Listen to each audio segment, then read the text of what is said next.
Bonsoir à toutes et à tous et merci d'être parmi nous ce soir. Voici tout de suite les détails des informations. Le carburant se fait encore rare dans la capitale du Besléo depuis ce jour. De longues files d'attente se sont formées devant les stations de service de cette ville et surtout devant l'unique station de service ayant encore du carburant en stock. Interrogés sur cette pénurie, des responsables du ministère des Mines et des Hydrocarbures affirment ne pas avoir d'explication à fournir concernant ce problème. Panne sèche à Fianarantsoa, selon les informations de notre journaliste, dans cette région de l'île, une longue file d'attente a été observée depuis ce matin dans toutes les stations-service de la ville. Seule une station sur les 4 existantes dans la ville a ouvert dans la journée. D'après les recoupements de notre journaliste, la distribution des carburants a connu des perturbations depuis quelques semaines dans la capitale de la région Haute-Masiatch. Notons que la semaine dernière, Fianarantsoa a déjà connu un problème de ce genre. Le ministère des Hydrocarbures et des Mines n'a pas été au courant de ce nouveau problème de distribution de carburant à Fianarantsoa cet après-midi. Questionné sur ce sujet, le secrétaire général du ministère a expliqué durant son interview la semaine dernière que le stock des carburants à Madagascar est largement suffisant par rapport aux besoins quotidiens. Ainsi, le ministère des Hydrocarbures, quant à lui, a martelé les mêmes paroles. Toutefois, selon certaines indiscrétions, les relations entre le ministère et les opérateurs pétroliers traversent actuellement une zone de turbulence. Cette information a été niée par le ministre durant sa dernière entrevue avec la presse. Ce problème de distribution de carburant de Fianarantsoa a fortement perturbé le quotidien des Fianarois. La première étape pour la reprise des projets financés par l'Union européenne vient d'être engagée, selon les explications du ministre des Affaires étrangères malgache, Yvette Silla, qui vient de rencontrer le directeur général Afrique de l'Union européenne hier à Bruxelles. Pour sa part, le haut responsable de l'Union européenne a souligné que le dossier Madagascar sera discuté très prochainement avec les États membres. Niana Kutunzanari. La rencontre entre le président de la HAT, Andra Zwiln, et le président de la Commission européenne n'ayant pas eu lieu, le ministre des Affaires étrangères et celui des Finances et du Budget ont été par contre reçus par le directeur général Afrique de l'Union européenne, Nicolas Westcott, et 2 de ses proches collaborateurs hier. À l'issue de cette rencontre qui a duré 1 heure, le ministre des Affaires étrangères a déclaré que la première étape vient d'être engagée. Nous avons donc parler des modalités de reprise du dialogue d'une part et d'autre part des modalités de reprise des projets. Vous savez que les procédures de l'Union européenne nécessitent un certain nombre d'étapes et là nous avons donc essayé de franchir une première étape. Tous les espoirs sont permis à partir du moment où les bonnes volontés se mettent en marche et je pense que du côté malgache, il y a véritablement de bonnes volontés pour renouer avec l'Union européenne. Quant au directeur général Afrique de l'Union européenne, il a déclaré que le dossier Madagascar sera discuté très prochainement. J'ai discuté avec monsieur et madame les ministres. Toutes les questions qui se lèvent maintenant, qu'il y avait un feuille de route signé qui a été salué par Madame Ashton et la haute représentante pour les affaires étrangères. Nous sommes en train maintenant de considérer tous les éléments de la solution et je vais le discuter avec les États membres de l'Union européenne dans le prochain avenir pour répondre aux questions qui ont été soulevées par les ministres ici. Merci beaucoup. Le KMF CNOE affirme sa volonté de faire un état des lieux de l'organisation des élections à Madagascar auprès de la CENI et de la communauté internationale, selon son président Ernest Razaf Ndjabi. Toujours est-il que selon ce comité national pour l'observation des élections, la Grande Île doit impérativement rénover son code électoral et renforcer la capacité des agents électoraux. Faut-il rappeler que le KMF CNOE a fortement critiqué l'organisation du référendum du 17 novembre dernier. Une mission d'évaluation des Nations Unies sur les élections est attendue vers la fin de janvier à Madagascar. D'autres émissaires des autres organisations régionales telles que la Commission de l'Océan Indien et l'Organisation internationale de la francophonie sont déjà attendus avant la fin de cette année. Cette évaluation est une nécessité selon le KMF CNOE pour que la prochaine élection soit vraiment une solution à la crise. Le KMF CNOE a toujours demandé ces derniers temps de procéder à l'évaluation collective du processus électoral avant de déterminer les calendriers. Pourquoi? Parce que l'objectif pour les élections que le pays doit avoir incessamment, c'est que les élections, les résultats soient incontestables par tous les acteurs politiques surtout et tous les malgaches. Donc la qualité d'organisation, la qualité du scrutin sont déterminantes. C'est pourquoi CNOE est partante pour procéder à cette évaluation et nous sommes prêts à y contribuer avec les autres acteurs électoraux, à savoir la CENI, la communauté internationale, l'État, pourquoi pas, parce que l'État est là en tant qu'État et les partis politiques. Donc les points que nous jugeons importants à évaluer sont entre autres donc les lois qui régissent, c'est-à-dire le code électoral. Il y a aussi la liste électorale qui est toujours en cours d'amélioration à mon avis.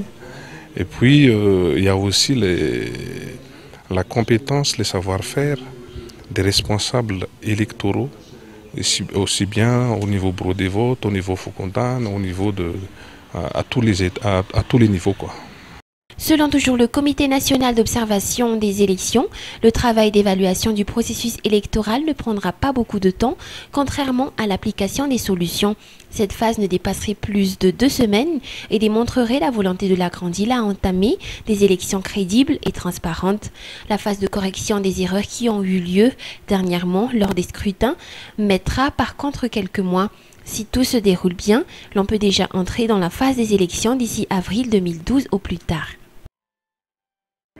Des milliards et des milliards d'arias entrent dans les caisses de l'État, de l'argent provenant des divers contrats miniers. Comment cet argent est utilisé par nos dirigeants? Les détails ne sont jamais étalés au grand public. La toute nouvelle coalition dénommée Publiez ce que vous payez Madagascar estime pourtant que chaque citoyen malgache a le droit d'en savoir un peu plus. Ce mouvement international lutte pour le respect de la transparence dans tout contrat minier. Albertin Lamellarif. Il existe 2 grandes sociétés extractives minières actuellement dans la Grande Île, à savoir QMM Rio Tinto dans la région d'Anous, exploitant l'ilménite, et Krauma, exploitant la chromite. Le projet Ambadvi entamera prochainement l'exploitation cobalt et nickel, plus exactement d'ici la fin de l'année. Actuellement, ils sont en phase de mise en place des infrastructures relatives à cette toute nouvelle exploitation. Jusque-là, toutefois, ces grands projets ne sont pas connus de tous, ont souligné les responsables auprès du Transparency International avant l'année 2009. Aucune information exacte au sujet du budget qui tourne autour de ce grand projet, ainsi que les retombées sur la population locale n'étaient émis. Coalition Publiez ce que vous pouvez est une campagne de sensibilisation pour la mise en place d'une transparence dans l'exploitation et la gestion minière d'un pays. Cette campagne ne s'adresse pas uniquement aux sociétés extractives minières, mais également à l'État. Toujours selon ses responsables, la situation de la Grande Île ne s'écarte pas de celle des autres pays d'Afrique en matière d'exploitation et de gestion minière. Un grand résultat, par exemple, de cette campagne a été la création de l'initiative de transparence pour les industries extractives. Cette initiative maintenant qui regroupe 3 entités, dont le monde est aussi à Madagascar. Madagascar adhère maintenant à cette initiative. Regroupe 3 entités, c'est-à-dire le gouvernement, les sociétés extractives et la société civile, est maintenant bien en place. La campagne Publiez ce que vous payez suit toujours, appuie, participe à cette initiative de transparence sur les industries extractives. Notre invité actuel, M. Jean-Claude Katende, est d'ailleurs membre du conseil d'administration sur le point de vue international de cette initiative, l'IITI. Mais au-delà maintenant, la campagne publique privée, au-delà de la publication des revenus et des paiements sur les initiatives, au-delà de cela, Public Privé milite maintenant pour plus de transparence aussi sur ce qui s'est payé avant, c'est-à-dire la décision déjà d'exploiter les contrats, etc. Et aussi après, c'est-à-dire maintenant qu'on sait que les recettes et les paiements ont été publiés, qu'est-ce qui se passe après? Et surtout pour voir que ces recettes-là, ces produits-là devraient profiter à la population générale parce que les ressources naturelles appartiennent à la population. C'est un bien commun de la nation, ce n'est pas une propriété des sociétés ou des dirigeants ou d'une minorité de personnes. L'on peut dire que pendant des années, le peuple malgache était laissé pour compte dans les affaires liées à l'exploitation et à la gestion minière de son propre pays. C'était à partir de 2009 que les sociétés ont commencé à procéder à la proclamation et à la publication de toutes les informations relatives à l'exploitation et à la gestion minière, notamment sur le plan financier. 100 millions de dollars ont été octroyés pour la réalisation des études préliminaires dans le cadre du projet Visco à Soualal, notant que cette coalition publique ce que vous payez existe dans une 50aine de pays. La plateforme nationale des femmes en politique à Madagascar vient de naître et fut présentée officiellement ce jour à Ivato. Une plateforme qui s'est fixée comme objectif de renforcer la participation des femmes en politique. Mais pour cela, il faut qu'elles soient bien préparées et formées en politique. Chanel.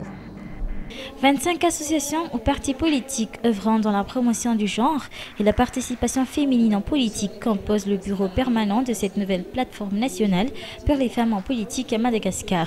Cette entité est placée sous la supervision de la Commission de l'Océan Indien, la COI. Par rapport aux autres pays membres de ces organisations régionales, la Grande Île accuse un énorme retard quant à la mise en place de cette plateforme déjà existante depuis longtemps ailleurs. Nous, notre défi, c'est de voir beaucoup de femmes participer, travailler d'abord, se faire connaître, se faire comprendre aussi, parce que c'est bien beau de se présenter. Si on va vers un échec, c'est pas la peine. Alors, il faut donc créer l'environnement nécessaire pour les femmes pour qu'elles puissent accéder à ces vœux de se présenter aux élections. À l'heure où la Grande Île s'achemine vers les élections, la plateforme se veut également être un moyen d'échange d'expériences en politique. En effet, la participation des femmes dans la gestion des affaires nationales doit se faire encore un peu plus dans un pays comme Madagascar où la moitié de la population sont toutes des femmes. L'objectif, c'était de mettre ensemble donc, tout ce qui a été travail fourni par les organisations nationales en matière de développement pour la femme, pour que les femmes puissent accéder un peu plus dans la vie politique. Et ce n'est pas une politique qui est propre à nous, Madagascar, parce que la région Océan Indien a créé donc une plateforme régionale au sein de l'Océan Indien. Et en même temps, cette plateforme travaille avec la Commission de l'Océan Indien. Et c'est devenu un projet de la Commission de l'Océan Indien, et ce qui fait que les États sont obligés de faire avancer cela parce que les États ont signé ce projet en 2009 aux Seychelles. Alors c'est presque une obligation pour chaque pays de mettre en place cette plateforme et on sera évalué d'ici quelques temps parce qu'il faut voir le taux de participation des femmes dans la vie politique, si on a avancé, oui ou non. Actuellement, le taux d'obtention de postes dans l'exécutif des femmes malgaches ne dépasse pas les 10%. Malgré une légère hausse durant ces transitions, le taux des femmes parlementaires est par exemple de 11% et celui des maires 4,5%. Le mandat du bureau de cette plateforme est de 2 ans. Ses membres seront évalués à la fin de ce premier mandat et l'on pourra connaître les efforts effectués par la Grande Île dans la promotion de la participation des femmes en politique. Jusqu'à maintenant, Madagascar n'a pas encore ratifié la Convention internationale sur le droit des handicapés. Actuellement, la PFPH ou la plateforme des personnes handicapées relance les plaidoyers en faveur de celle-ci.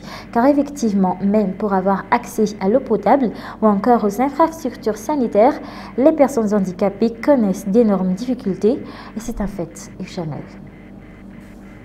L'accès à l'eau potable et aux infrastructures sanitaires ont été longtemps le problème des personnes handicapées à Madagascar. Il n'existe pas assez de toilettes construites aux normes et facilitant son utilisation aux personnes handicapées. D'après ce responsable auprès de la plateforme nationale des personnes handicapées, la PFPH, rien qu'à Antananarivo, seulement 2 CSB2 ont mis à la disposition des handicapés des toilettes répondant aux normes exigées, ceux d'Andjavouang et de Namontan. Des grands efforts doivent être ainsi fournis afin de rendre beaucoup plus agréable et facile le quotidien des handicapés. C'est justement dans ce sens que le partenariat entre la PFPH et WaterAid a été mis en place. Ces sociétés œuvrant dans le domaine de l'eau et de l'assainissement essaiera de soutenir la PFPH dans ses actions de sensibilisation. Elle cherchera également des partenaires, c'est-à-dire des sociétés qui pourront réaliser des projets d'infrastructures sanitaires répondant aux normes exigées destinées aux personnes handicapées.